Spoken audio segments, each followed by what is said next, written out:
জনপ্রিয় video streaming platform YouTube তার content ক্রিয়েটারদের জন্য নতুন একটি নিয়ম চালু করতে যাচ্ছে, যা মঙ্গলবার 15 জুলাই থেকে কার্যকর হবে। নতুন নিয়ম অনুযায়ী কন্টেন্ট ক্রিয়েটাররা তাদের পূর্বে প্রকাশিত ভিডিও পুনরায় আপলোড করে সেখান থেকে আয় করতে পারবেন না। ইউটিউবের এই সিদ্ধান্তের পেছনে রয়েছে প্ল্যাটফর্মের সততা রক্ষা এবং সৎ কন্টেন্ট ক্রিয়েটারদের সুরক্ষা দেওয়ার লক্ষ্য। সম্প্রতি দেখা গেছে অনেক ইউটিউবার তাদের চ্যানেলে পুরনো ভিডিও আবার আপলোড করে বা অন্য কন্টেন্ট ক্রিয়েটারের ভিডিও কিংবা কৃত্রিম বুদ্ধিমত্তা ব্যবহার করে তৈরি করা ভিডিও ব্যবহার করে অনৈতিক উপায়ে আয় করছেন।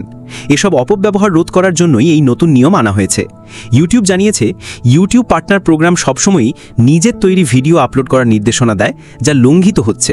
তাই 15 জুলাই থেকে আপলোড করা সব ভিডিও সংস্থাকে মূল্যায়ন করবে এবং সেই অনুযায়ী নির্মাতাদের পারিশ্রমিক প্রদান করবে। এর ফলে আসল কন্টেন্ট ক্রিয়েটাররা লাভবান হবেন এবং অসাধু উপায়ে আয় করা ইউটিউবারদের পথ বন্ধ হবে। এই পদক্ষেপের মাধ্যমে গুগলের এই প্ল্যাটফর্মটি তার গ্রহণযোগ্যতা এবং গুরুত্ব আরও বৃদ্ধি করতে চায়।